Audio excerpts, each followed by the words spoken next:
Hello hello, c'est Loïc Blanchard, le créateur et host du podcast indépendant Les Frappés. Je suis un ancien sportif de haut niveau, aujourd'hui reconverti en sportif aventureux, mais aussi entrepreneur, coach et préparateur mental certifié. Passionné d'outdoor et de défis en tout genre, j'ai voulu créer une communauté autour des valeurs de résilience, de dépassement de soi et de détermination, en vous offrant chaque semaine des conversations inspirantes avec des invités incroyables issus d'univers très variés. J'ai reçu aussi bien des athlètes olympiques que des entrepreneurs à succès, des aventurières professionnelles ou encore des anciens des forces spéciales.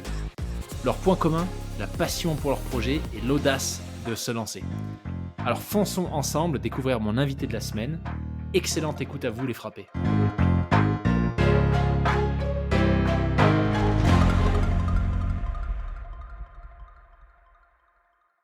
Eh bien écoute, bienvenue à nouveau Tiffany sur le podcast. Salut Loïc. Trop content qu'on se fasse un épisode, alors j'allais dire un épisode de suivi, mais en fait pas vraiment, parce que cet épisode est un peu particulier. En fait c'est moi qui t'accueille, mais c'est toi qui vas me poser des questions. Trop bizarre, c'est la première fois que je vais faire ça sur les frappés, mais après la PTL, j'ai eu tellement de messages de gens qui me demandaient de faire un récit sur les frappés de cette course un peu complètement folle. Et comme ça fait déjà 2 mois, et ben, je me suis dit qu'il était plus que temps. Et comme, pour finir avec les comme, j'avais grave kiffé notre échange quand on avait enregistré pour que tu nous racontes ton histoire, et ben, je me suis dit que ça pourrait être cool que tu sois l'intervieweuse. Donc franchement, merci beaucoup de te prêter au jeu.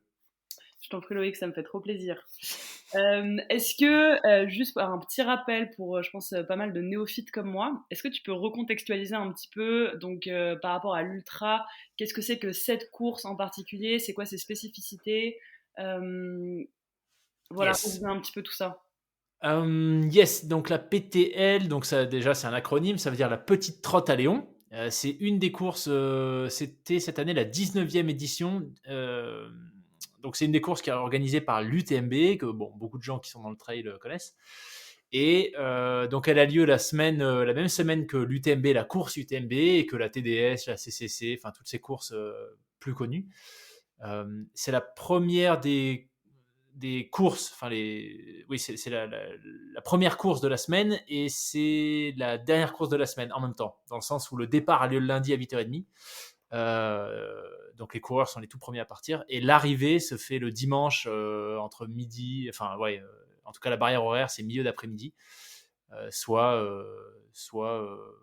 peu le dernier moment de cette semaine de course complètement folle.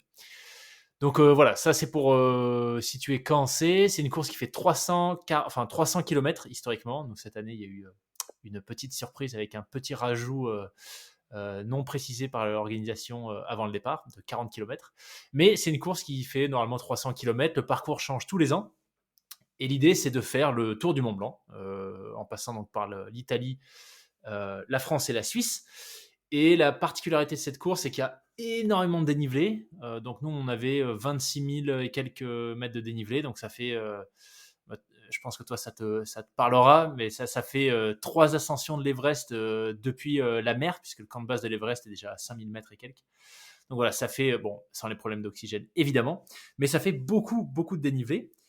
C'est une course ensuite, il y a plein de caractéristiques, qui se fait en équipe. Donc c'est 2 ou 3, 2 minimum, 3 maximum.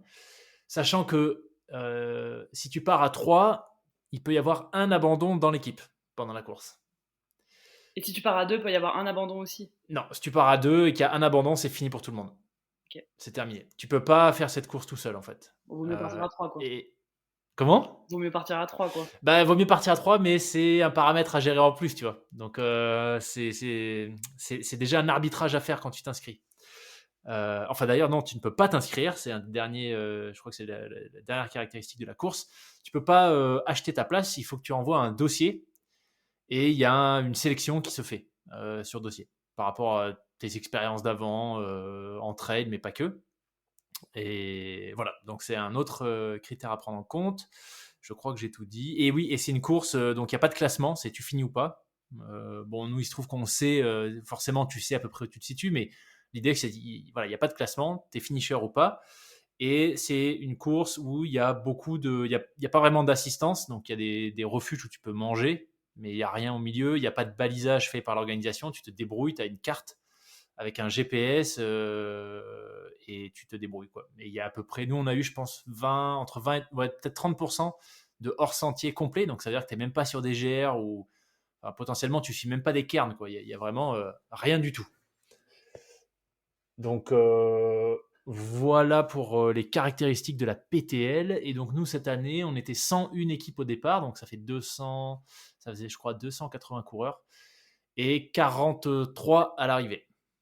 Ah ouais, quand même. 43 équipes à l'arrivée. Et donc Donc, toi, dans ton équipe, vous aviez choisi d'être combien? alors nous, on était trois au départ. En fait, j'avais fait un épisode avec l'équipe du Triathlex, donc du club de triathlon d'Aix-en-Provence, il y a 2 ans, je pense, ouais, bientôt 2 ans, je sais plus, avec, donc avec l'équipe du RAID, plus précisément, de ce club de triathlon, de RAID Aventure. Et quand on est rentré en France, après que j'ai démissionné d'Apple, etc., bon, bah, on s'est retrouvé pour un repas, c'était très sympa. Et pendant ce repas, bah, Brice, en l'occurrence, me parle de la PTL. Alors, j'avais jamais entendu parler de la PTL. Et il me demande si ça m'intéresse de déposer un dossier. Et donc, bon, alors il m'explique, tu vois, rapidement, 300 bornes et tout. Je me dis, mais c'est impossible, j'ai jamais fait un truc comme ça.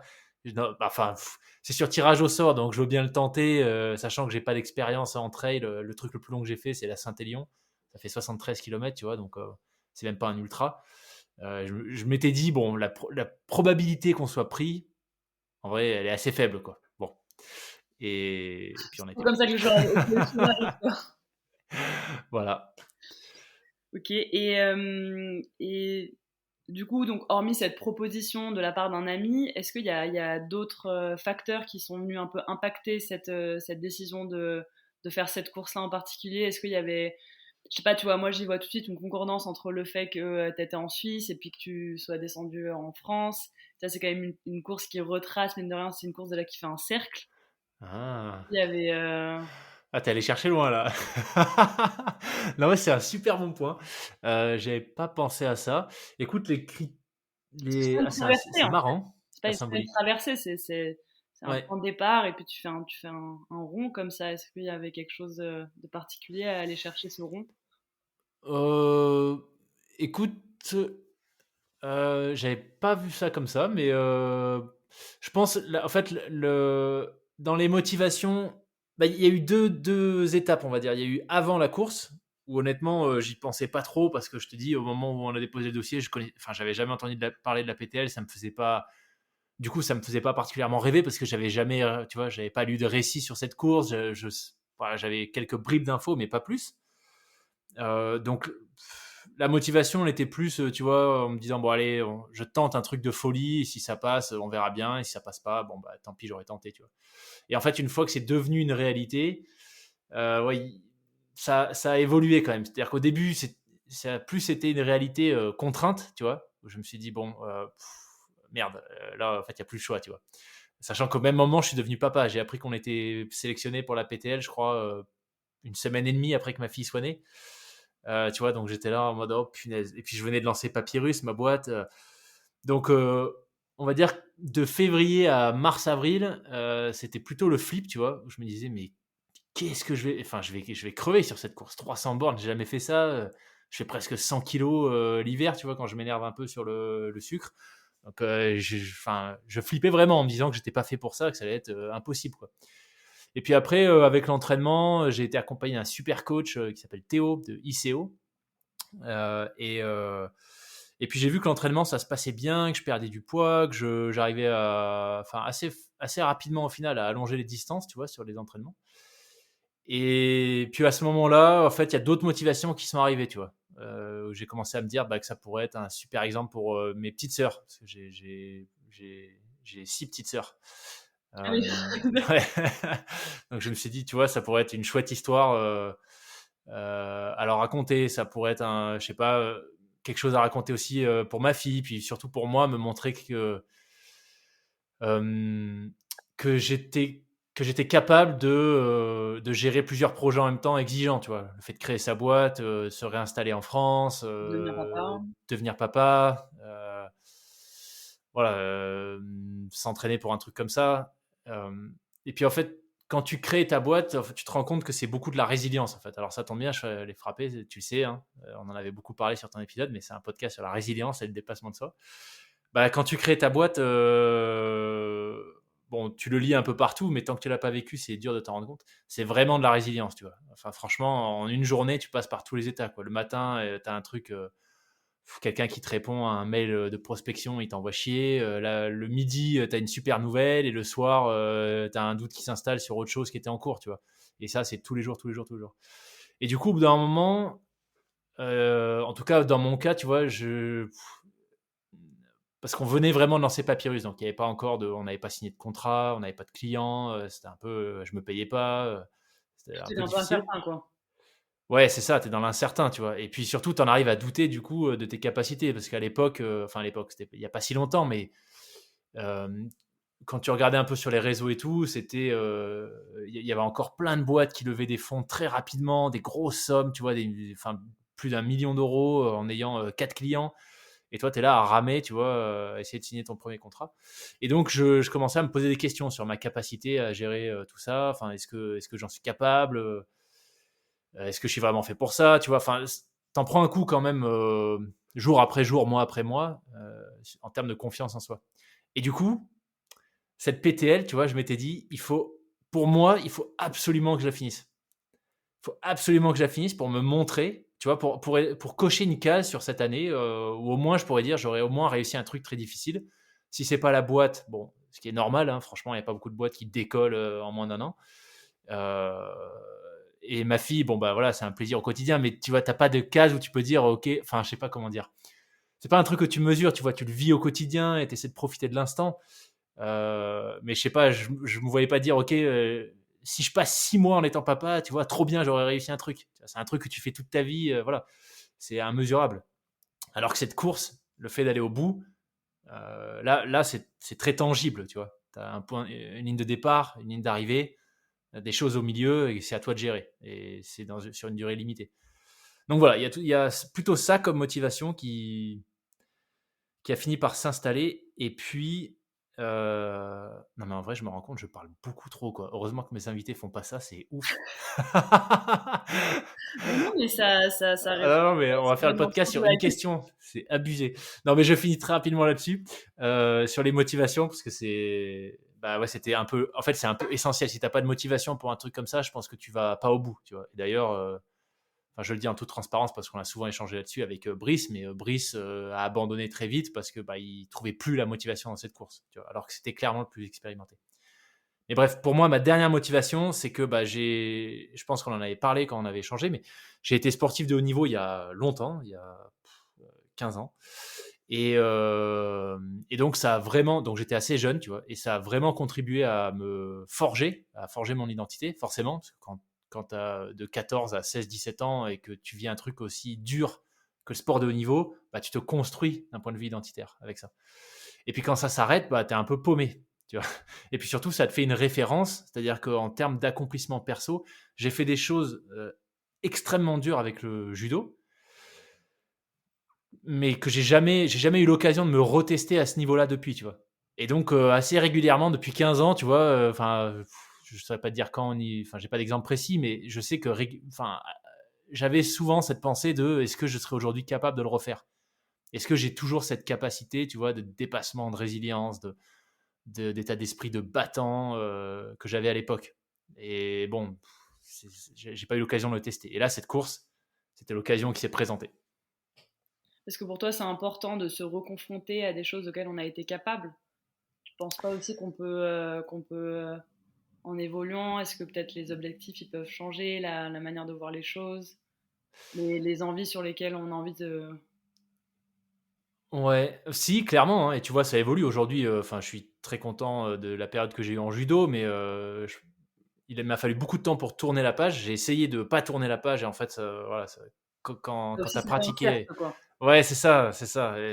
Bon, mais si, je pense que les motivations et la façon dont tu te définis, ça évolue, mais cette notion de dépassement, T'avais envie de t'y refrotter. ouais, tu vois, ça fait partie de moi, quoi. Dans toutes les aventures que j'ai fait depuis le judo, quand je me suis mis au triathlon, préparation Ironman, etc., c'était pour ça, tu vois, parce que j'aime bien aller me challenger, me chercher, voir jusqu'où je peux aller.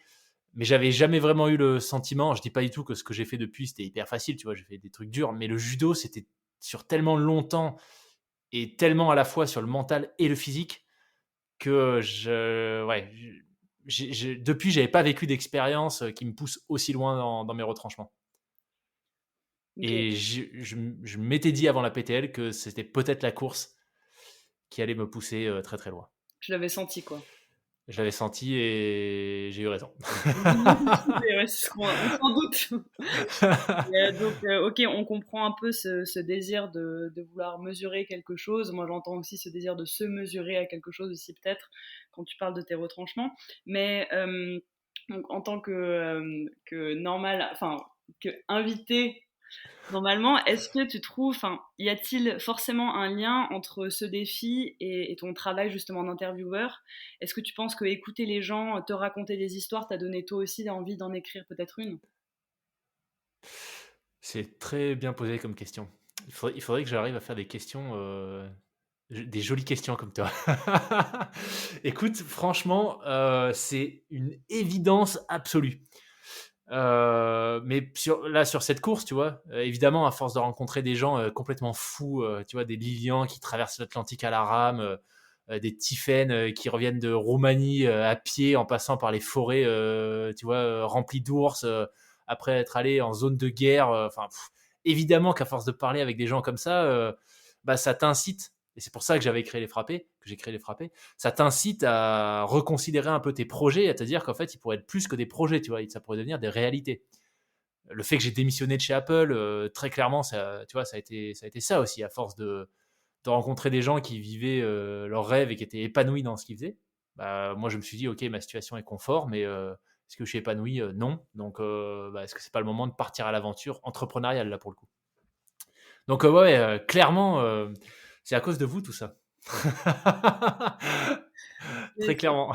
c'est étrange que justement en écoutant tous ces récits, t'aies pas choisi de vivre quelque chose qui ressemble à ça. Par exemple, t'as pas fait l'UTMB en fait. T'as choisi une course qui faisait partie de l'UTMB, mais c'était pas l'UTMB. T'as choisi quand même ton propre projet. T'as jamais en fait interviewé quelqu'un qui avait fait la PTL et de fait tu n'en avais jamais entendu parler. C'est Ouais. Ouais, clairement. Bah après, je pense qu'il y a aussi, tu vois, être inspiré, c'est pas forcément, je pense en tout cas, hein, c'est ma vision, mais être inspiré, c'est pas forcément vouloir dupliquer quelque chose. C'est être inspiré par l'énergie, être inspiré par le passage à l'action et c'est l'appliquer à soi. Mais ça peut être, tu vois, je suis autant inspiré, et c'est pour ça que j'ai des invités qui viennent de tout horizon. Je suis autant inspiré par un Anthony Bourbon qui a créé Feed, qui est un malade mental de l'entrepreneuriat. Et le mec, tu lui parles, c'est un bulldozer, enfin, c'est hallucinant. Que par une Chloé qui fait de la micro-aventure en France dans son van, toute timide et qui pourtant, tu vois, fait des choses que plein de gens n'oseraient pas faire, comme dormir à la belle étoile, ne serait-ce que dans le jardin derrière chez soi, quoi. Donc, ouais, non, très clairement, je pense que la somme de toutes ces rencontres font qu'il y a plein de choses que je fais dans ma vie, en tout cas. Alors, je dis pas que j'ai radicalement changé qui je suis, mais bon, j'ai quand même, ouais, professionnellement, j'ai tout changé. Je me suis lancé sur une aventure, etc. Et tout ça, oui, c'est parce que je suis inspiré par tous ces invités complètement incroyables que je reçois. Et j'espère, c'est mon objectif ultime, tu vois. Chaque fois que je reçois un message d'un auditeur, d'une auditrice qui me dit, bah, tu vois, je suis parti courir, il faisait froid après avoir écouté Nahuel ou j'ai écouté le récit de Tiffen à un moment donné où j'étais en train de m'orienter. True story, hein, true story. Quelqu'un m'a dit ça, tu vois. J'étais en plein choix d'orientation et puis j'avais pas du tout pensé à quitter la France pour mes études et son récit m'a inspiré à aller regarder ce qui se faisait ailleurs. Bah, je trouve ça génial, tu vois. Et là, c'est jackpot pour moi, c'est une mission accomplie quand je reçois ce genre de message. Des passages à l'action qui se font en partie grâce à l'inspiration des invités que je reçois sur les frappés. et puis au-delà de ces messages un peu de partage d'inspiration, on a vraiment senti que quand tu étais en train de courir, de ce que j'ai cru comprendre, tu as reçu aussi pas mal de messages de Grave. personnes que tu avais invitées ou de personnes qui suivaient ton podcast qui t'encourageaient. Et visiblement, ça, c'était très important pour toi. Bah, en fait, je m'y attendais absolument pas. Mais alors pas du tout, tu vois? Parce que bon, Déjà, je suis pas un méga fan, super expert d'Instagram, donc je pense que je l'utilise pas au max de son potentiel. Donc voilà, j'ai des échanges, tu vois, toutes les semaines, presque tous les jours avec au moins une personne en rapport avec le podcast. Mais j'avais pas fait plus que ça de la com sur la PTL sur Instagram. Et en fait, j'ai halluciné. J'ai littéralement, à partir de je pense que c'était le jour du départ, quand j'ai mis la story avec la vidéo où on passe sous l'arche, tu vois. À partir de ce moment-là, j'ai reçu des centaines de messages, tu vois. Alors, il y a peut-être des gens pour qui c'est rien, tu vois, des centaines de messages. Mais moi, j'ai halluciné, tu vois. Et à tel point que, du coup, il y a plein de gens à qui j'ai pas pu répondre, tu vois, parce qu'on n'avait pas tout le temps de réseau. Puis, au bout d'un moment, t'es juste défoncé. Sortir ton téléphone de la poche de ton sac, déjà, rien que d'y penser, c'est un effort. Donc, le faire, je te raconte même pas. Mais ouais, j'ai reçu beaucoup, beaucoup de messages et en fait, ça a fait hyper plaisir. Hyper plaisir. Donc, merci une fois de plus à toutes celles et ceux qui ont envoyé des messages. Ça m'a beaucoup aidé. Pour revenir un petit peu sur le côté factuel de la course, est-ce que tu es passé par cet état un peu qu'on peut appeler d'hyperprésence ou un peu de transe, entre guillemets, où tu as découvert, je sais pas, peut-être de nouveaux territoires mentaux? Est-ce que jusqu'à où tu es allé chercher et, euh, et surtout où est-ce que tu as creusé, quoi? Ben, tu vois, moi, ta question, elle me fait penser à cette notion de second souffle, un peu, tu vois. C'est-à-dire que quand tu es complètement cramé dans l'effort, d'un coup, tu sais pas ce qui se passe, t'as un boost d'énergie et tu remontes très très vite, tu vois, en termes de performance, de capacité physique, voilà, d'euphorie. Et ça m'est déjà arrivé 2 fois sur le GR20 en l'occurrence, où on triplait des étapes, etc. Enfin, j'avais 32 kilos, j'avais fait n'importe quoi avec mon sac. Bref, là, ça m'était arrivé. Sur la PTL, non, pas dans le sens où, tu vois, ça allait pas bien du tout, et puis l'instant d'après, ça va très très bien. J'ai pas eu cette sensation de second souffle. Par contre, tu me demandais, tu vois, si à un moment donné j'ai eu le sentiment, enfin, je crois, hein, tu me dis si je reformule, mais tu vois, d'avoir découvert quelque chose un peu de nouveau. Et ouais, très clairement, ça a été. Alors, je l'ai pas mesuré dans l'instant parce que dans l'instant c'était juste de la souffrance, mais les 36 dernières heures, en fait, j'ai fait un podcast avec Arnaud sur Ultra Talk où j'en parle. Les 36 dernières heures, en fait, j'ai cumulé un coup de chaud avec des problèmes gastriques. Je pense que les deux étaient liés. Je me suis endormi au soleil, en fait, sans le vouloir, le samedi matin, pendant, je sais pas, peut-être 15-20 minutes max. Et en fait, ça m'a déglingué, tu vois. Ça m'a littéralement vidé de mon énergie. J'étais complètement mort. Je frissonnais en plein soleil. L'instant d'après, je transpirais à grosses gouttes. Enfin, c'était l'horreur. Plus les problèmes gastriques. Et en fait, la journée de samedi, on a fait 10 heures d'ascension, un truc comme ça, non-stop. C'était l'horreur absolue. En hors sentier, des trucs tellement, tellement dans la pente qu'à un moment donné, je me suis mis à saigner du nez, ça s'arrêtait plus. Mais je pouvais rien faire parce que j'avais les deux mains sur les bâtons tellement c'était pentu, tu vois. On glissait dans l'herbe et tout. J'arrive en bas, j'avais la barbe remplie de sang, du sang sur les cuisses, le t-shirt, enfin l'horreur, quoi. Et donc, sur ces 36 dernières heures, où, ouais, là, par contre, je suis jamais allé chercher aussi loin de toute ma. Enfin, en tout cas, sur le coup, je m'étais dit, est-ce que c'est parce que c'est l'instant présent et je me rappelle pas d'autres difficultés, tu vois, dans le sport de haut niveau, dans le judo et tout, que j'ai déjà eu qui étaient aussi durs. Mais en fait, là, ça fait 2 mois et ouais, j'en suis à peu près convaincu. J'ai jamais autant souffert psychologiquement que sur ces 36 dernières heures. Il y avait le physique, tu vois, où j'étais KO parce que c'était la fin. On avait déjà marché 300 km, je pense. Enfin, je pense qu'à ce moment-là, on avait fait 22 000 mètres de dénivelé déjà. Et on avait dormi 4h30 dans la semaine. Donc, bah, tu morfles aussi de ce côté-là. Mais ouais, là, c'était le fait d'avoir zéro, enfin, d'être complètement vidé de mon énergie et de devoir continuer à faire un pas devant l'autre pendant 10 heures. Franchement, c'était. Tu sais que j'ai fait un espèce de mini trauma, enfin, réaction post-traumatique. Pendant 10 jours, je sais plus si j'en parle sur le podcast d'Arnaud, pendant 10 jours, il y a à peu près, il y a 2 nuits sur 3, je me suis réveillé, genre en transpiration, le cœur à 200 à l'heure, en train de me revisualiser dans cette foutue pente, en train de grimper pendant 10 heures, tu vois. Hallucinant le truc. Donc voilà, les 36 dernières heures, ouais, je suis allé chercher, j'ai découvert une zone où j'étais, je pense, jamais allé jusqu'à présent. C'était où cette zone alors? Ben, ouais, c'est une bonne question. C'est une bonne question. Est-ce que c'était la mémoire? Est-ce que c'était quelque chose de plutôt corporel? Est-ce que c'était un souvenir? En fait, c'est vraiment, c'est endurer. C'est pas, comment expliquer. C'est T'approprier un peu ce sentiment de souffrance, j'ai l'impression que t'es obligé de t'acclimater et de l'accepter pour avancer, quoi. Hein. ouais. Bah en fait, c'est pas, ouais, c'est pas, enfin, ouais. C'est-à-dire qu'à ce moment-là, donc on était samedi matin, on savait que l'arrivée était prévue pour le lendemain, au rythme auquel on allait. Donc Il y a déjà ça qui fait tenir, quoi. voilà, déjà tu te dis pas maintenant, quoi. Tu vois, je peux pas abandonner maintenant.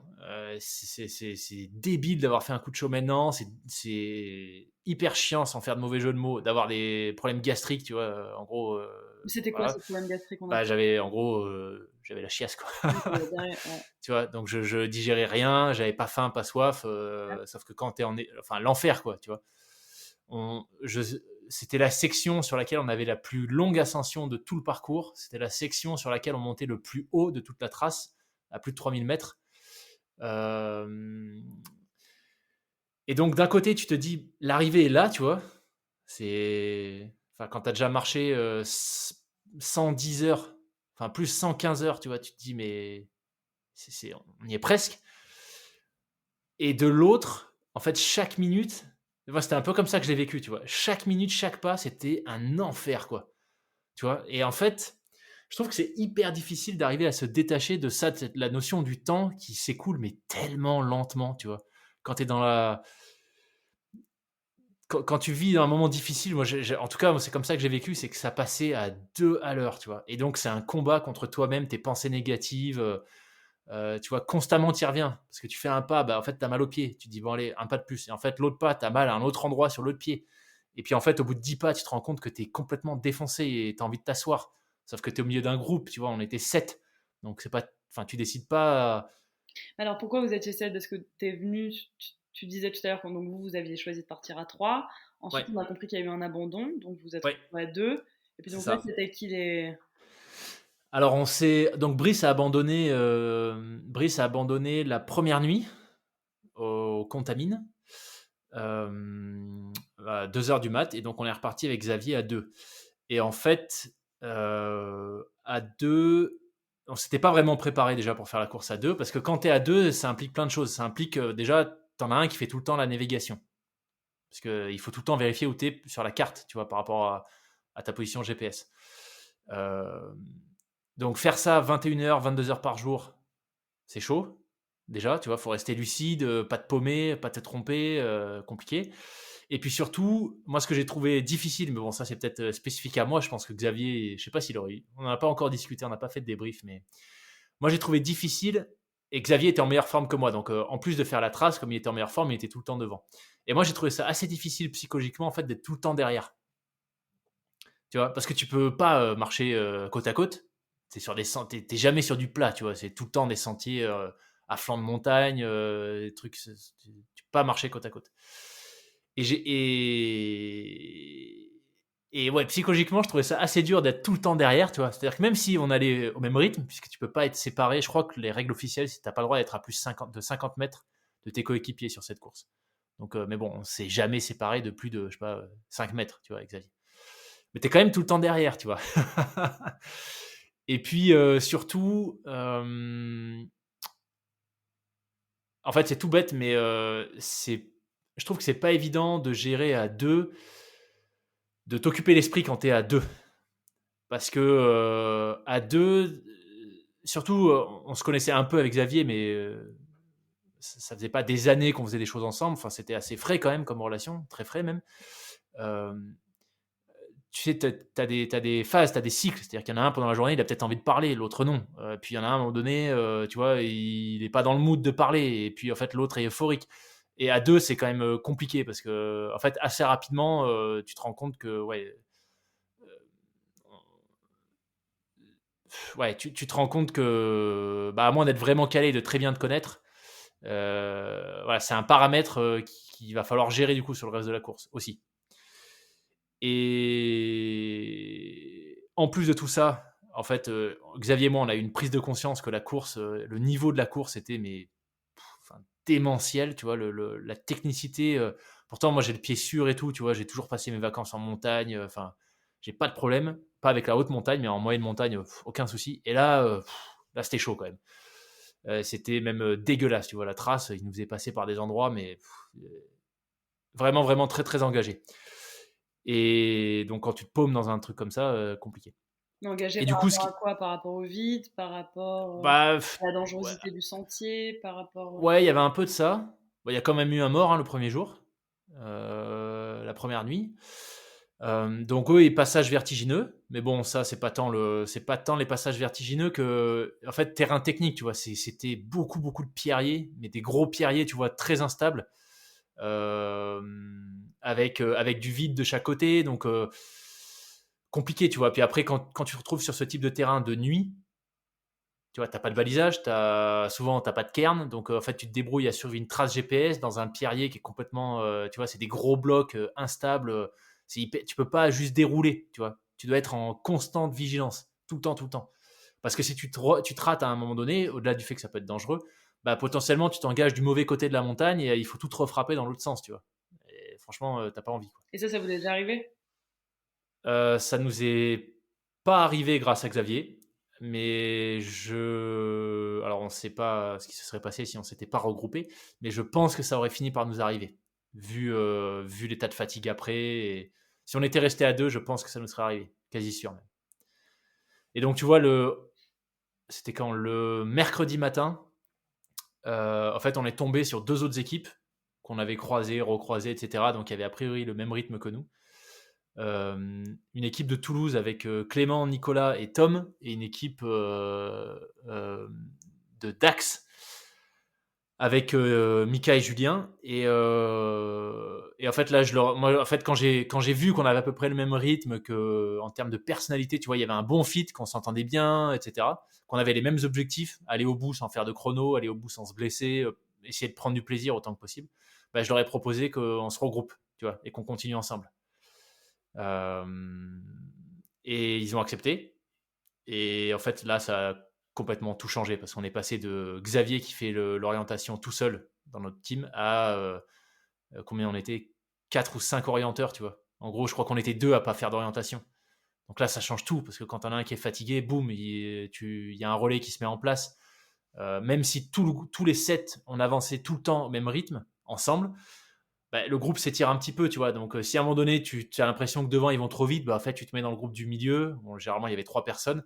Et si vraiment tu as envie tu vois, d'être plutôt cool, tu te mets dans le groupe, les En fait, deux il y a trois plus personnes de d'espace. derrière. Il y a plus d'espace. Il y a plus d'espace, même si, en fait, psychologiquement, c'est fou parce qu'on allait vraiment au même rythme, tu vois. C'est-à-dire qu'on arrivait au refuge à 40 secondes d'intervalle tous. Mais le fait de te laisser décaler, de te laisser dépasser un peu par ceux qui ont un meilleur rythme, en fait, tu as l'impression tu vois, de toi de ralentir, alors qu'en fait, pas du tout. Mais voilà.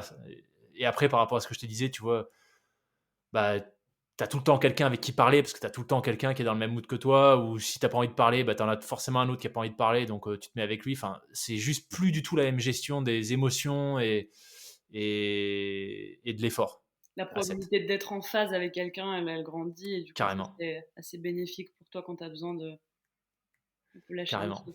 Et est-ce que tu as réussi du coup un peu, tu parlais tout à l'heure de la notion de plaisir, est-ce que tu as réussi à quel moment tu as réussi à en trouver? Euh, Alors, je fais gaffe parce qu'en fait, on m'a dit que sur le podcast Ultra Talk, j'avais pas bien vendu la PTL. Là aussi, Euh, c'est-à-dire que bon, on a des questions quoi. ouais, non, mais franchement, c'était vraiment très très dur, quoi, hein. Je peux pas dire que je me suis éclaté du début à la fin, clairement pas, tu vois. C'est-à-dire qu'il y a le début où forcément passer la ligne de départ, c'était cool, il y avait une bonne ambiance, etc. Le premier passage sur les crêtes au-dessus de Chamonix, c'est magnifique parce que tu as vu sur le Mont Blanc, il faisait super beau, enfin, c'était génial. Euh, Après, il y a eu, tu vois, j'ai quelques moments, un très très beau lever de soleil sur un refuge de Frassati. S'il y en a qui ont suivi le Tour des Géants, c'est sur le Tour des Géants, il y a eu une tempête de neige. Je crois qu'il y a une centaine de coureurs qui se sont réfugiés au refuge Frassati. Donc vous avez peut-être dû voir des photos, il y a un lac juste sous le refuge. Voilà, là, c'était magnifique, tu vois. Euh, L'arrivée un peu avant Chamonix aussi, très très beau, avant de remonter au lac Cornu. Après, il faut quand même préciser que la moitié du temps, on avançait la nuit.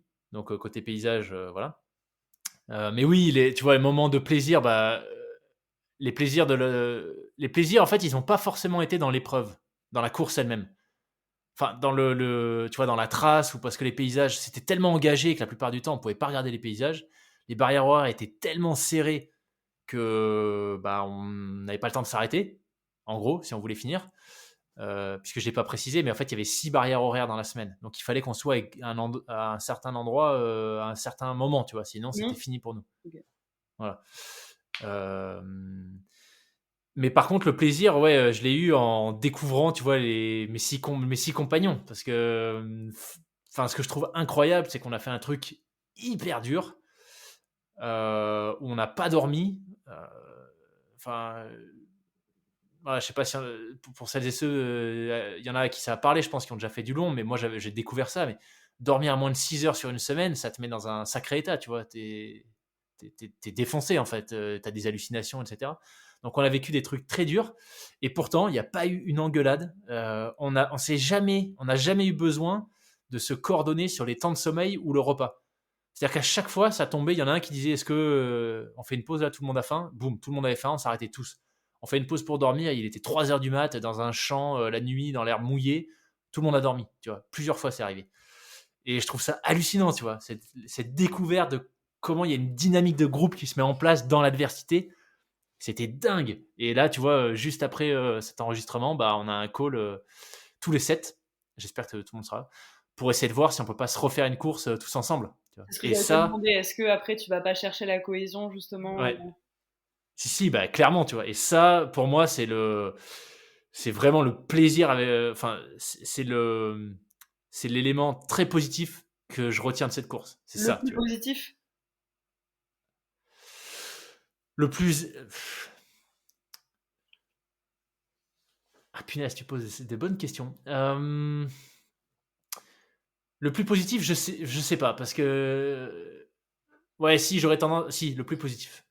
Le plus positif. Tu vois, je réfléchissais par rapport à ce que je disais plus tôt, là, de cette idée de. L'esthétique. Ouais, d'aller au bout, tu vois, que c'était important pour moi en termes de motivation d'aller au bout de la course. Et au final, maintenant que c'est fait, je sais pas si c'est. Tu vois, j'en tire pas tellement de bénéfices, j'ai l'impression d'être allé au bout. Je pense que si j'avais pas été allé au bout, ça aurait été très très dur à digérer. Très très très dur. Mais là, je suis allé au bout et du coup, je me dis, bon, tu vois, c'est fait quoi. Mais par contre, la rencontre avec ces 6 personnes, ouais, ça m'a vraiment. C'était vraiment marquant, ouais. Donc le fait de finir quelque chose devient moins important que le fait de se confronter à quelque chose. Ce qui est important, c'était de le faire. Ouais, c'était le. Tu sais, en anglais, il dirait c'était the journey, tu vois, le cheminement en fait. C'était ce que j'ai trouvé ouf. Bah, évidemment, la ligne d'arrivée, il y a eu beaucoup d'émotions. Oui, c'est vrai que j'en ai pas parlé, mais la ligne d'arrivée, c'était quand même un moment de ouf. Enfin, pas la ligne d'arrivée en tant que telle, parce que c'était fini. Mais la dernière heure, c'était vraiment incroyable. C'était vraiment incroyable. Mais donc oui, oui, c'était. Je pense que j'associe plus de choses positives à. Ouais, la ligne d'arrivée, ça m'a pas. Tu vois, il y en a pas mal qui ont pleuré, etc. En franchissant la ligne d'arrivée, moi, c'était avant les émotions. C'était avant de franchir la ligne d'arrivée. Une fois que la ligne d'arrivée était franchie, bon, c'était fait, quoi. Pas plus que ça. Et est-ce que tu en as tiré par la suite des bénéfices secondaires? Tu disais tout à l'heure, ça m'est arrivé les 48 heures qui ont suivi de me réveiller la nuit à la tachycardie à 200. Est-ce que à côté de ça, tu as quand même par la suite eu un peu ce moment, tu sais, où tu réalises les choses, où tu te dis oh, quand même, j'ai fait ça. Tu disais tout à l'heure que c'était important pour toi de retomber, enfin, de te reconfronter à tes retranchements quand tu avais été sportif de haut niveau plus jeune. Est-ce que c'était satisfaisant de te dire que tu avais réussi à t'y reconfronter et puis que tu avais un peu quelque part bouclé les boucles, la boucle de la course et puis la boucle Ouais, ouais, de- c'est clair. Écoute, les bénéfices déjà, c'est que j'ai pu bouffer comme un porc pendant 1 mois et demi et j'ai pas pris un gramme. Ça, je pense qu'il y avait un lien. Mais bon, là, il faut que je fasse gaffe parce que ça y est, je sens que c'est revenu. Là, Oui. je reprends. Mais c'était complètement dingue. Je sais pas si c'était ma première expérience comme ça, donc je sais pas si c'est normal, mais littéralement, enfin, j'avais faim du matin au soir et j'ai mangé comme un gros pendant 1 mois et demi et pas de problème. Euh, mais sinon, blague à part, oui, oui, bah, il y a quand même une fierté, forcément. Après, bon, tu vois, je relativise aussi beaucoup parce que je pense le fait déjà d'avoir le podcast et de rencontrer des gens, tu vois, des gens qui font des choses incroyables. En fait, je pense que très vite, tu te rends compte qu'il y a, c'est chacun son accomplissement. Tu vois, il y a des gens pour qui c'est une médaille olympique et qui représente peut-être 0,00001% des sportifs dans le monde. Et puis en fait, il y a des gens pour qui, encore une fois, tu vois, c'est prendre un pack raft et aller explorer le lac derrière chez soi parce qu'en fait, ils ont une phobie de l'eau et ils la surmontent à 20 mètres de là où ils habitent, tu vois. Euh, mais moi, du coup, dans mon cas, donc tout ça pour dire que je considère pas, je suis pas en train de dire ce que j'ai fait est incroyable, admirez-moi, etc. Mais pour moi, c'était hyper important de finir cette course, oui, et de me prouver aussi quelque chose. Et du coup, oui, par rapport à ça, je suis, bon, je sais pas, fier, c'est peut-être un peu fort, mais je suis vraiment content de l'avoir fait. Ouais. Je suis content de l'avoir fait et ouais, dans les bénéfices, en fait, c'est que tu vois au quotidien par rapport à ma boîte, ce que je te disais, où c'est difficile de créer, enfin de développer son business, etc. En fait, ça t'aide vachement à relativiser aussi, tu vois. Tu te dis, bon, voilà, ok, j'ai déjà fait un truc, enfin, j'ai fait récemment un truc très difficile. Bon, bah là, je vais m'accrocher, c'est difficile aussi, mais voilà, je sais qu'avec de la détermination, on peut y arriver. Puis si j'y arrive pas, bah, je m'adapterai parce que je ne maîtrise pas tout, comme sur une course comme la PTL, tu vois. Il y a forcément des choses que tu maîtrises pas. Donc voilà. Et tu disais que quand on te l'avait proposé, tu savais finalement pas ce que c'était. Puis donc ensuite, j'imagine que tu as lu quand même pas mal de trucs et que tu as dû écouter plein de choses. Et tu sais, je me dis quand le projet devient vraiment palpable, tangible, euh, on le rêve vraiment, tu vois, on le spécule, on l'imagine. Et puis, est-ce que, une fois que tu as commencé à rêver de cette course, est-ce que tu l'avais tellement rêvé qu'en la vivant, tu avais l'impression d'être vraiment à bon port? Tu sais, cette sensation, quand tu projettes vraiment quelque chose, un projet, une idée, mais une vraie idée, tu sais, les idées quand on en a peu dans la vie, tu vois, une vraie idée, et quand tu la vis, tu te dis, ah putain, ça y est, je suis au bon endroit, je suis à la juste marche dans mon échelle, j'ai tout. Tout aligné. Écoute, non, j'ai pas eu cette sensation, mais je pense encore une fois parce que c'est allé trop vite. Tu vois, en fait, et c'est presque c'est pas un regret parce que voilà, j'ai pas de regret par rapport à ça, mais euh, j'ai fait une conférence il y a pas longtemps pour une entreprise et une des questions c'était combien de temps il faut pour se préparer à ce genre de course, etc. Bon, en vrai, je suis pas un expert, donc j'ai juste pu partager ce que moi j'ai fait, mais je me suis préparé en moins de 6 mois. C'est-à-dire qu'entre le moment où enfin ouais, 5 mois et demi, entre le moment où j'ai su qu'on prenait le départ, qu'on a été retenu, et le départ, ouais, il y a eu 5 mois et demi. Et pas mal de Et donc choses en à gérer fait, à côté. comment? Et pas mal de choses à gérer à côté. Bah, j'avais pas mal de choses à gérer à côté. Et puis surtout, pour un truc de cette envergure, c'est difficile. Tu vois, j'ai pas eu le temps de rêver en fait à la course. Ok. Tu vois, il y a une autre course qui me fait rêver parce que je l'ai découvert il y a plus longtemps et que je pense que du coup, j'ai eu le temps d'engranger des infos et de me rendre compte à quel point c'est un monstre absolu. Ça s'appelle la Spine Race.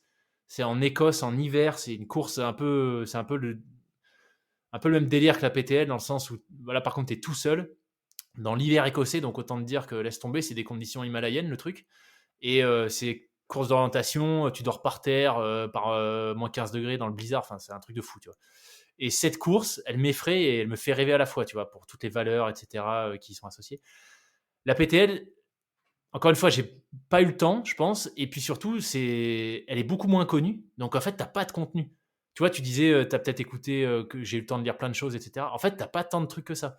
J'ai pas trouvé de podcast, par exemple. Donc depuis, tu vois, c'est pour ça qu'entre-temps, avant le départ, j'ai fait 2 épisodes de podcast avec des gens qui ont fait la PTL.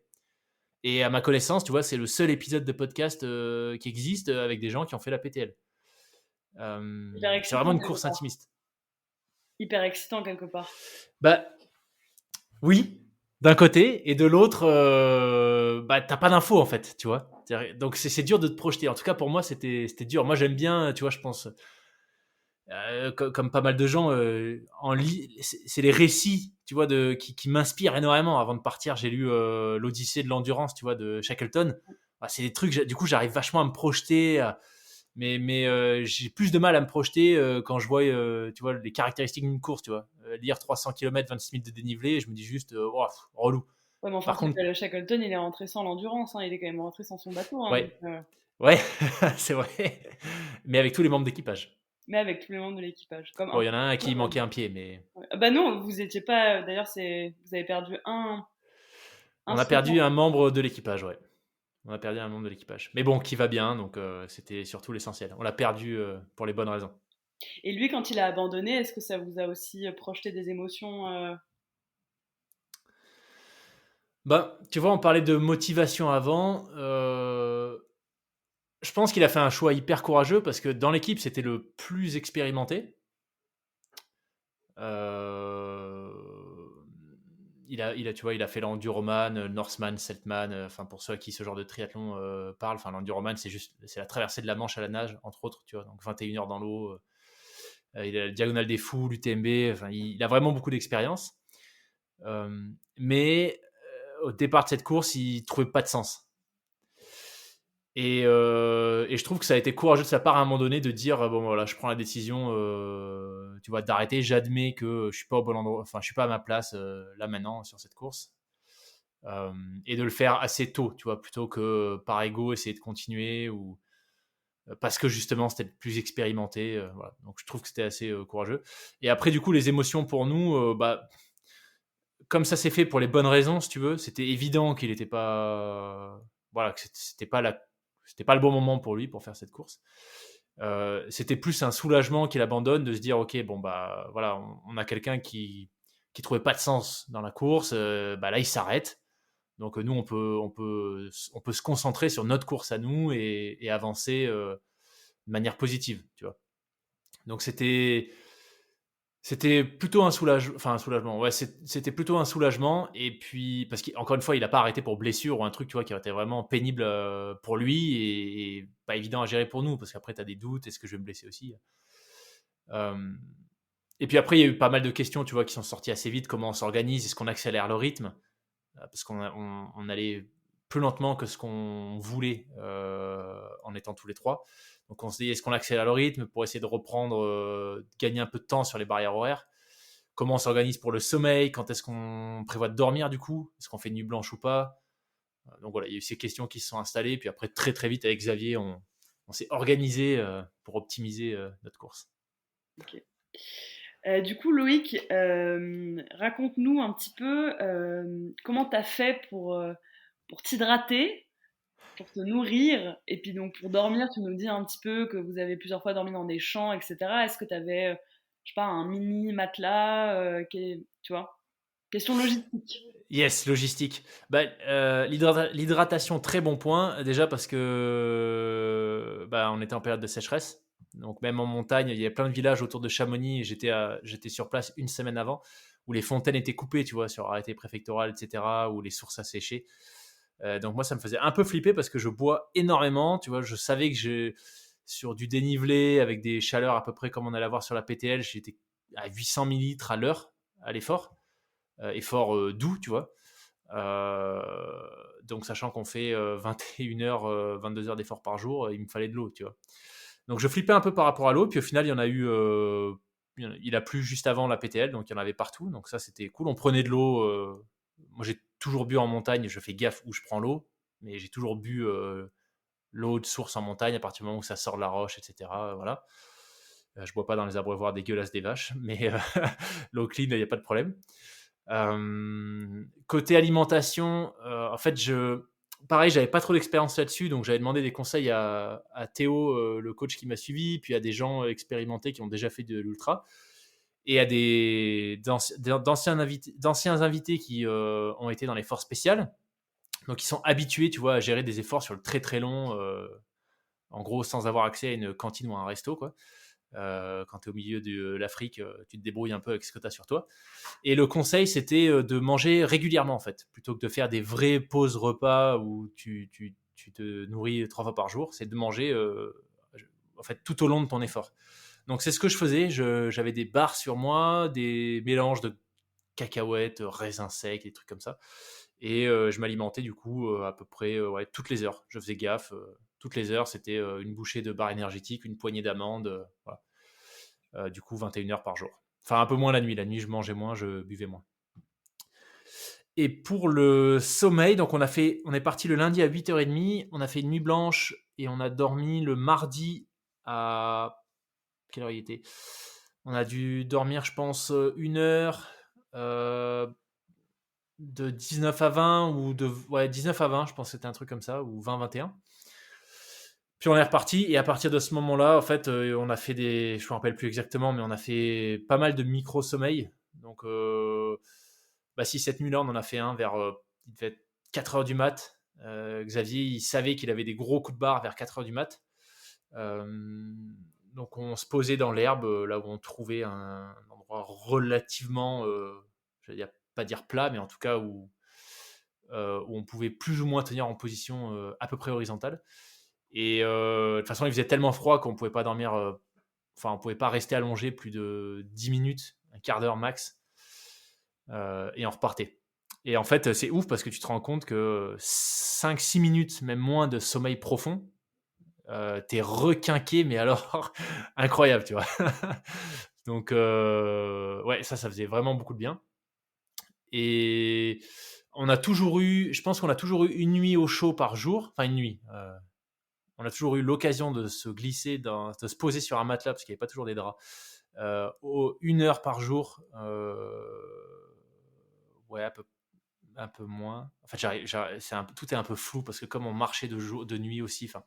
Mais bon, bref, en gros, les gros moments de sommeil où on s'allongeait 1 heure ou 2, c'était dans les refuges.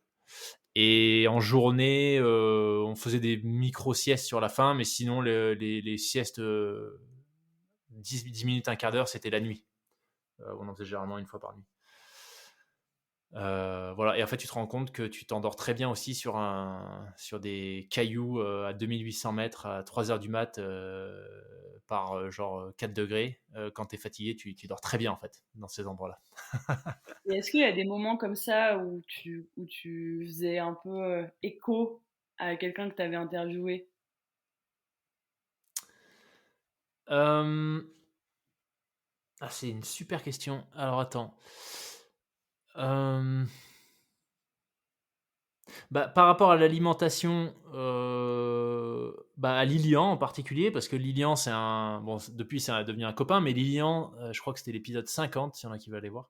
Il a traversé l'Atlantique à la rame avec un coéquipier, et donc il a dû aussi s'adapter à leurs contraintes qui étaient qu'ils avaient des rotations de 2 heures. Donc ils ramaient 2 heures, ils avaient 2 heures de repos. 2 heures, 2 heures, 2 heures, H24 pendant 47 jours. Donc forcément, côté alimentation et sommeil, tu dois t'adapter. Et donc j'avais ses conseils à lui en tête côté alimentation. Il m'avait aussi, tu vois, donné des tips sur quel type de nourriture emmener, que c'était important aussi de se faire plaisir, même si 7 jours, c'est pas énorme, mais quand tu es défoncé psychologiquement, ça fait aussi du bien de manger un truc qui est pas méga healthy, en tout cas pour moi. Et puis après, sur la gestion de l'effort, ouais, je pense, tu vois, à Teddy des Commandos Marines, et puis à Cindy, qui m'avait envoyé un message avant de partir, qui est une marcheuse au long cours, qui m'a envoyé, Cindy et Julia d'ailleurs, les deux anciennes invitées, qui m'avaient toutes les deux envoyé, n'oublie pas, c'est juste un pas devant l'autre. Et en fait, c'est tout con ce truc, mais j'y ai tellement pensé pendant les 36 dernières heures de la mort à la fin là. Tu vois, vraiment, où chaque pas, c'était l'enfer. Et je me répétais ça, tu vois. Je me disais, vas-y, bon, Cindy, Julia, un pas devant l'autre, un pas devant l'autre, un pas devant l'autre, tu vois. Donc, ouais, un pas devant l'autre, c'est mon conseil, ce que je retiens, qui a bien marché. Et pour revenir un peu sur cette notion de cohésion groupale que tu as pu trouver, comment tu définirais un peu ces liens un peu étoiles, quoi? Je veux dire, tu tombes sur des inconnus comme ça, puis tu partages des moments hyper intimes, Ouais. hyper forts. Tu les qualifierais comment ces liens? Ben, franchement, c'était vraiment incroyable. Enfin, pour moi, je t'ai déjà dit sur le podcast d'Arnaud, tu vois, s'il n'y avait pas eu, bon, évidemment, Xavier, mon binôme, mais s'il n'y avait pas eu Nico, Tom, Clément, Mika, Julien, je suis quasi sûr que j'aurais pas fini la PTL.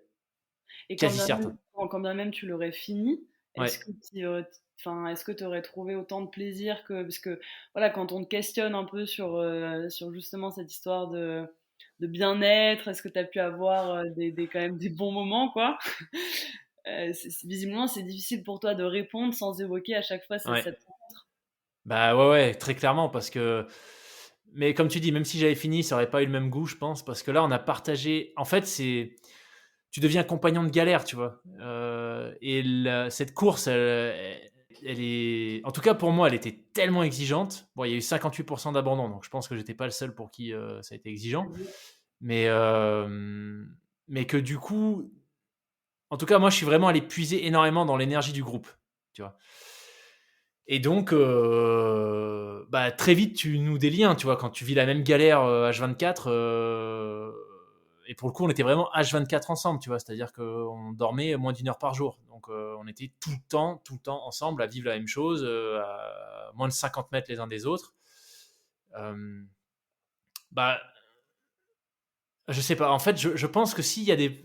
Bon, là, c'est un peu de la philosophie à deux balles, mais moi, ça m'a vraiment donné l'impression que s'il y a des prédispositions, tu vois, un fit dans les personnalités, des prédispositions en tout cas à ce qu'il y ait un fit, quand tu es plongé dans un contexte aussi exigeant, bah, en fait, tous les atomes crochus, leur puissance est démultipliée, tu vois. C'est-à-dire que je pense que voilà, on avait tous plus ou moins les mêmes aspirations, les mêmes motivations. Je pense que si on s'était croisé dans d'autres circonstances, on se serait sans doute bien entendu. Mais là, le fait de se retrouver dans cette course, ça accroche 10 fois plus vite, 10 fois plus fort, tu vois. Et à l'arrivée, tu vois, moi, ça m'a marqué de voir un Tom, un Nico, Xavier en pleurs, tu vois, se serrer les uns les autres dans les bras.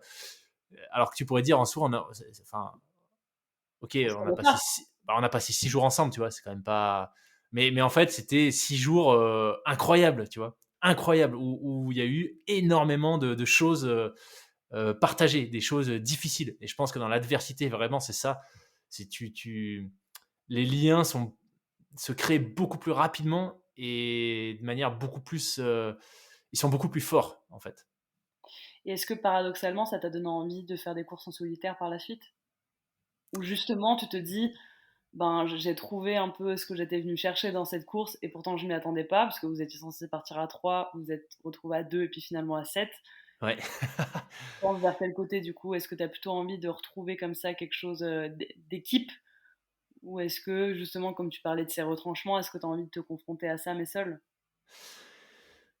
Euh, Écoute, j'ai pas mal pensé, justement, je me rappelle m'être dit pendant la PTL que la Spine Race, par exemple, j'en parlais tout à l'heure, jamais de ma vie je ferai un truc comme ça parce que c'était déjà tellement dur en groupe sur la PTL que jamais je me lancerai sur un truc de cette envergure en solo. Et puis en fait, tu vois, après 2 mois, bah, j'ai l'impression qu'on oublie un peu, qu'on oublie un peu. Mais en tout cas, ça m'a donné envie d'aller peut-être plus loin. Je pense que oui, en groupe, mais ça m'a donné envie d'aller plus loin dans le, dans, dans le, dans ce type d'épreuve. Mais enfin, en tout cas, la notion d'aventure pour moi, elle a été beaucoup plus importante sur la PTL que la notion de course, de chrono. Tu vois, il se trouve que je sais, enfin, il n'y a pas de classement officiel, mais on sait l'ordre d'arrivée des équipes, tu vois. On est arrivé 29e, voilà. Bon, en soi, je m'en fous totalement, tu vois. Et donc, ça me fait dire que j'ai pas tant apprécié le côté épreuve organisée, même si l'organisation, voilà, c'est une course hyper rustique, donc c'était réduit au strict nécessaire. Mais par contre, la notion d'aventure, ça m'a rappelé, tu vois, des voyages qui vraiment importants pour moi que j'ai pu faire au Népal ou en Laponie suédoise, etc.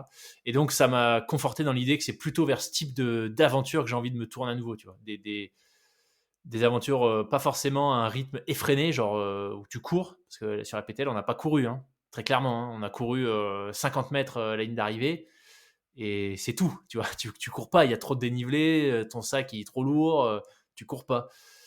Et je trouve que même si on devait aller encore trop vite à mon goût par rapport aux barrières horaires et tout, ce qui fait qu'on n'a pas pu profiter des paysages par exemple, mais ça m'a donné envie, tu vois, de repartir peut-être en mode sac à dos, mais un peu, tu vois, de me mettre dans des environnements isolés, où tu peux un peu compter que sur toi-même. Mais de partir, la notion de partir longtemps, en fait, je trouve qu'elle est importante. Parce que tu as une vraie déconnexion, reconnexion, je trouve. Tu te déconnectes de ta réalité du quotidien, tu vois, tu oublies les appels, les clients, les obligations, etc. Et au bout de quelques temps, tu te reconnectes à toi. En tout cas, moi, c'est un peu le sentiment que j'ai eu, tu vois. Et tu te remets à apprécier les choses simples, tu vois. Tomber sur une source en montagne, le kiff, tu vois. C'est, pouvoir t'asseoir et manger ta barre de céréales assis pendant 5 minutes. Mais le kiff absolu, tu vois. Et en fait, je trouve que c'est génial de te mettre dans des conditions qui te font à nouveau apprécier des choses simples qu'on oublie au quotidien. Tu vois, me laver les mains avant de manger. C'est débile. Mais au bout d'un moment, tu l'oublies sur la course. Mais les premiers jours, tu vois, j'étais là en mode, vas-y, crado, quoi. On a tous touché la même poignée de porte. On est 280, on s'est pas lavé depuis 3 jours. Tu vois, un peu dégueu, quoi. Avant de prendre ton bout de pain avec tes mains. Mais voilà, bref, tout ça pour dire, je pense que ça va déboucher plutôt sur de nouvelles aventures, mais sans dossard forcément, ou sans notion de chrono, je pense. Et tu sais, ça, c'est un marqueur un peu crucial hein, dans la vie, quand on vit quelque chose qui réactualise un peu la liste des rêves. Ce que tu Ouais, disais, moi, je regardais cette course là, ce truc en Écosse là. Tu disais, waouh, je me suis trop imaginé là-dedans, j'ai toujours voulu la faire. Et tu disais justement, en fait, celle-là, pour le coup, t'as vraiment eu le temps de la rêver. ouais, Tu disais, je me suis imaginé complètement. dedans. Là, pour le coup, il y a eu ce process, tu vois, de Ouais, vraiment de ce projet, quoi. ouais. Et puis, ce qui est marrant, c'est que tu vis quelque chose qui n'a rien à voir, et puis suite à cette expérience, tu te dis, ah, mais en fait, plus du tout. Ouais, c'est clair, c'est clair. Ça, Bah c'est parce que vraiment intense, hein. ouais, non mais clairement. Mais tu vois, parce que je pense que quand tu lis les récits, que tu regardes les vidéos, etc., de cette course, la fameuse Spine Race. D'ailleurs, j'ai croisé quelqu'un sur la PTL, un Anglais qui avait fini deuxième d'une édition, donc gros, un gros calibre. Euh, Bah, tu vois très vite en fait que c'est hyper difficile, tu vois. Les gens, ils ont les visages marqués, ils ont des hallucinations, ils dorment dehors, tu vois. Tu vois leur visage, parce que nous, on a eu beau temps toute la semaine. Sauf une fois, il a plu. Mais un petit crachin, rien de fou, tu vois. Mais quand tu vois les visages sur cette course, tu vois qu'ils sont pas choqués parce que je pense que c'est dit, mais ils sont secoués, tu vois, par les conditions météorologiques. T'as de la neige horizontale en fait, avec le vent, etc. Donc tu dois faire la course, t'es obligé d'avoir des lunettes de ski pour faire, tu vois, sinon tu vois rien, c'est pas possible, t'as les yeux qui brûlent à cause de la neige, etc. Donc tu vois que les gens sont vraiment, ils sont bousculés par ces conditions. Donc tu te rends compte assez facilement que c'est très difficile. Quand tu regardes l'arrivée de la PTL, bon, tu vois qu'on est crado, on pue, mais tout le monde sourit, tu vois. On n'arrive pas en mode, tu vois, zombie défoncé, même si on est très fatigué. Donc c'est ça qui m'a fait dire, tu vois, attends, mais s'ils sont dans cet état sur cette course et que là je galère sur une course où j'ai pas le paramètre météo à gérer, ah, laisse tomber quoi. C'est pas mal hein, de remettre à jour ses projets. Ouais, Ça arrive pas souvent, carrément, quelque chose qui bouscule comme ça c'est clair, les idées. c'est clair. Et aussi, tu parlais justement bah, du fait, ouais, en fait, j'avais envie d'aller chercher quelque chose tout seul, et puis en fait, je m'aperçois qu'aujourd'hui, ça aussi, ça a été, c'est plus d'actualité en fait. Ouais, c'est clair, c'est clair. Ou alors, ce sera d'actualité une fois que j'aurai oublié, parce que j'ai l'impression qu'on oublie vite. J'ai l'impression qu'on oublie vite, mais bon. T'as l'impression qu'on oublie vite. Bah ouais, c'est un peu ce que m'avaient dit Tom et Nico, tu vois, qui eux sont vachement expérimentés, qui ont fait la diagonale des foules, marathon des sables, etc. Et les deux m'avaient dit non mais tu vas voir, une fois qu'on aura passé la ligne d'arrivée, dans une semaine, tu auras envie de t'inscrire à une nouvelle course. Et ils m'avaient dit les deux, le cerveau a une capacité incroyable à oublier les moments désagréables. Et bon, moi, soit ça a été très désagréable parce qu'il y a quand même des moments que je suis pas prêt d'oublier. Mais j'avoue que, tu vois, là, si tout à l'heure, il me propose de repartir sur une course un peu dans le même genre l'année prochaine, je crois que je suis chaud. Donc, avec peut-être plus de temps de préparation, Ouais, plus, ouais. ouais, clairement. Non, non, clairement, plus de temps. Je pense qu'il faut aussi, tu vois, psychologiquement, c'est aussi important ça t'aide à te projeter, à appréhender l'événement, tu vois. Là, c'était vraiment soudain, quoi. C'était février pour août, ça paraît long, mais en fait, c'est très rapide. Tu vois, si tu dis que tu t'entraînes 2 à 3 fois par semaine, ça fait 5 mois, ça fait 20, tu vois, ça fait 60 entraînements, quoi. Ça fait 60 séances de run. C'est rien, tu vois. Franchement, c'est vraiment pas beaucoup.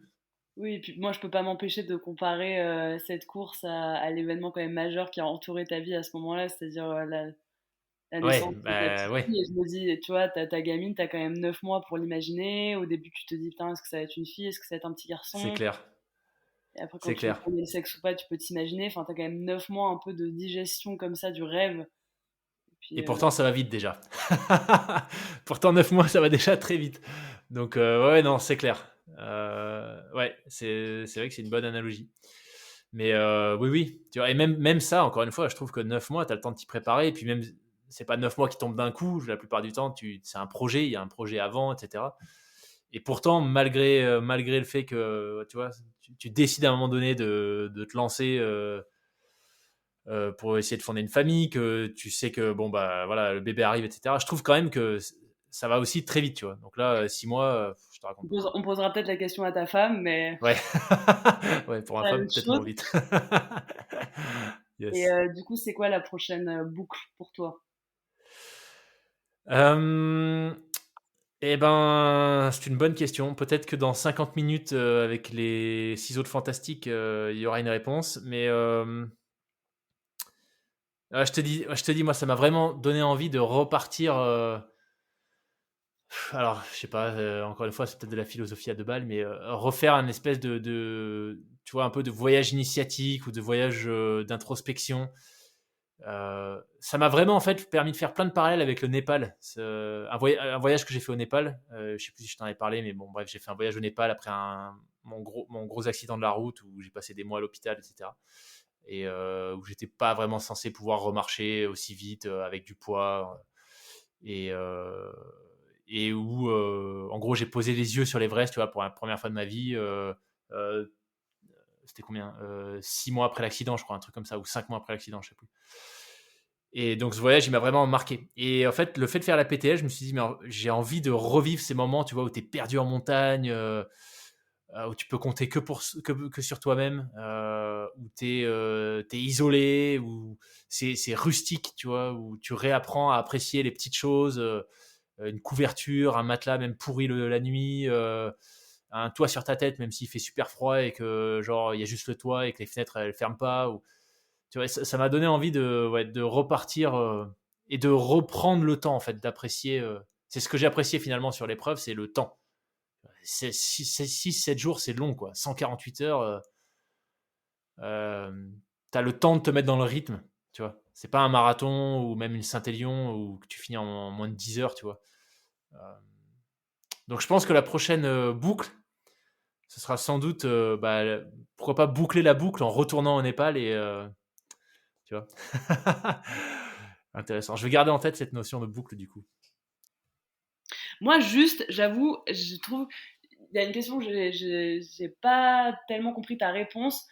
Euh, quand tu parles justement de ces moments durs et tout, tu dis ouais, c'était dur, etc. Tu vois, est-ce il y a des souvenirs qui ont un peu ressurgi comme ça? Ah, de souvenirs d'autres moments difficiles ou Ouais, ou alors non, ou justement de moments heureux, tu vois, est-ce il y a quelque chose de l'ordre de la mémoire qui ouais. a joué dans les moments. Ouais. Ouais, ouais. Peut-être ça, pour le coup, peut-être ça vaudrait le coup qu'on en parle. Ouais. Oui, alors oui, bah, il y avait un souvenir en particulier. En fait, j'ai une très bonne copine avec qui j'ai fait mes 2 ans de classe prépa. Donc voilà, une copine depuis quasiment 15 ans, qui est décédée cet été d'un cancer qui lui a été diagnostiqué en janvier et qui s'appelait Joanne. Et en fait, avant le départ, j'ai un autre copain de prépa, Bastien, euh, très très bon copain, qui m'avait dit bah, écoute, Loïc, quand ce sera dur, bah, tu penseras à Joanne et puis tu t'accrocheras pour Joanne. Et tu sais, bon, j'avais pas plus. Enfin, évidemment que je m'étais dit, bah oui, oui, oui, forcément. Ah oui, je penserai à Joanne, etc. Mais euh, ça faisait pas partie de mon plan, tu vois. C'est-à-dire que j'avais pas prévu ça. Je m'étais pas dit, ok, dès que c'est dur, tu penses à Joanne, etc. Tu vois. Et en fait, c'est venu tout seul. Et quand je me suis vraiment retrouvé dans le dur, je sais pas pourquoi, je saurais pas t'expliquer pourquoi, mais j'ai plein de souvenirs de moments que j'ai passés avec Joanne qui me sont revenus. Et c'était pas des choses que j'avais oubliées, etc. Mais je me remémorais, tu vois, plein de moments qu'on avait passés ensemble en prépa, après. Euh, et, euh, et puis, oui, ça m'a énormément aidé parce que ça m'a aussi permis de relativiser, tu vois, de me dire, après tout, c'est juste une course. Enfin, c'est bon, quoi. Je suis pas en train de, tu vois, je suis pas en train de sauver des vies comme toi bientôt dans un hôpital pendant une opération, ou je suis pas en train de, tu vois, je sais pas, de faire un truc complètement fou pour quelqu'un d'autre. Je fais ça pour moi. Je suis tout seul. Ok, c'est dur, mais dans 48 heures, c'est fini parce que Oui, j'étais mais ça, c'est quasiment au à bout. double tranchant, hein, parce que parfois, quand tu t'imposes des exigences monstrueuses envers toi-même, après, tu te dis, putain, mais je peux m'en prendre qu'à moi-même. Ouais. Ouais, mais là, moi, ça m'a aidé, tu vois, de me dire, après tout, c'est juste une course, c'est dur, c'est temporaire. Et puis, tu vois, Johan, elle aurait peut-être bien aimé être en train de galérer physiquement et de trouver ça dur plutôt que d'avoir perdu son combat face à un cancer, tu vois. Donc, bon, je sais pas si ça fait cliché ou pas, mais en tout cas, moi, c'est ça qui m'a énormément aidé. Et c'était pas du tout prévu, préparé. Je m'étais pas imaginé, j'avais pas une stratégie avec ça, évidemment. Mais ouais, en termes de mémoire et de souvenirs, à ce moment-là, c'est ça qui est ressorti et ça m'a, ouais, ça m'a beaucoup aidé. C'est toujours intéressant de mettre le doigt sur quelles sont les choses qui Mm. ressurgissent quand justement Ouais, on est dans des moments où ouais. on Tu vois, perd. il y a d'autres moments qui étaient difficiles, des grosses ascensions en Perrier, etc., mais qui étaient pas difficiles, qui étaient durs physiquement, qui étaient un peu, tu vois, troisième jour, deuxième jour, troisième jour, c'était très très long, hors sentier, tout le monde se perdait, enfin, c'était vraiment pénible. Là, tu vois, bon, en fait, comment expliquer ça? Il y a plein de moments dans la semaine où je pensais à ma fille, tu vois, ma fille en train de sourire, à Julie, à des copains, etc. Donc des choses positives pour essayer de me sortir un peu tu vois, de mon cercle de pensée négative en mode mais ils sont complètement cons à nous faire passer là. Qu'est-ce qu'on fout là? J'ai payé pour ça, tu vois. Enfin voilà. Mais par contre, Johan, c'était, ouais, je sais pas, Johan, c'était, je sais pas, avec la fatigue et tout, j'en sais rien. Je saurais pas expliquer pourquoi à ce moment-là j'ai pensé à Johan et pas à ma fille ou à Julie comme le reste de la semaine quand c'était dur. Mais ouais, c'est intéressant de voir ce que fait le cerveau quand il est quand il est chauffé à blanc. J'ai pensé à une phrase qui dit pour savoir ce que les gens aiment ou qui les gens aiment, en fait, il suffit de regarder ce qu'ils sont en train de photographier. Et je Ah trouve, ouais, ouais, ouais, je trouve ça intéressant comme ça de voir en fait, ouais, tu vois, qu'est-ce qui ouais, ressort vraiment intuitivement, parce que c'était visiblement assez intuitif, comme tu te dis, c'était pas du tout préparé d'y penser. Et ouais, je trouve que c'est un peu le même tableau, tu vois, en fait, si tu poses sur la table comme ça, qu'est-ce qui est remonté dans ces moments précis, c'est pas anodin. ouais. Ouais, c'est clair. Et même, tu vois, pour de manière plus générale, euh, je pense que tu peux plus te cacher aussi quand tu es dans ce genre de situation. Quand t'as pas dormi.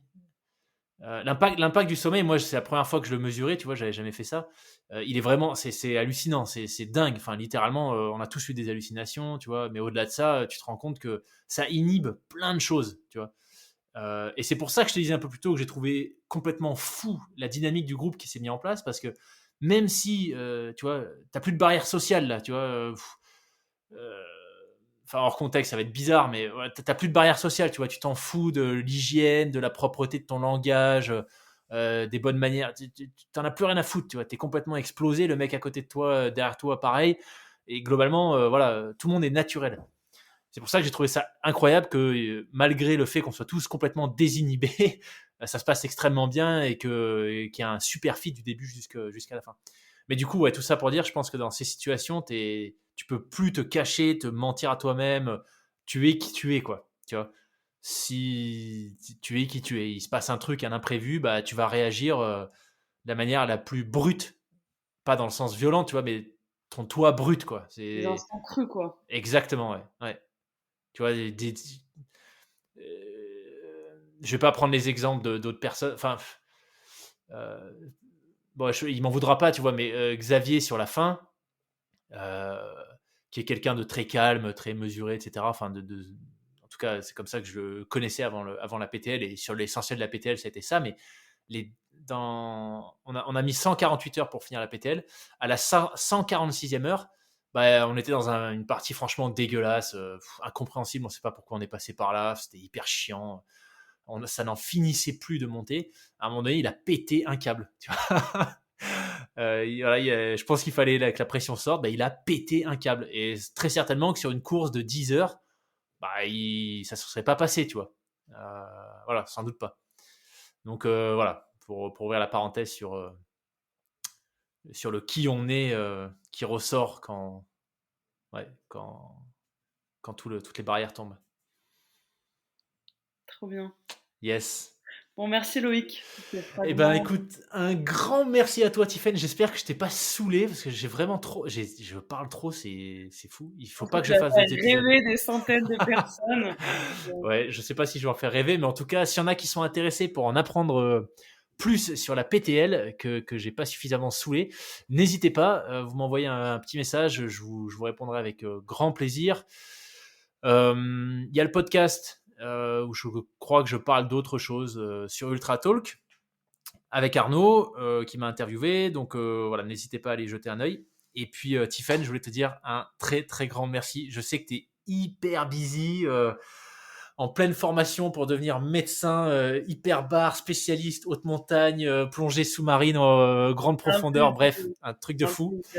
Mais franchement, ouais, merci beaucoup, c'était très très gentil de ta part et surtout top de reprendre contact. Donc voilà. Quand tu es de retour à Marseille, tu me dis, on ira s'organiser. On va pas se faire une PTL, mais on se fera un petit quelque chose en mer ou en montagne.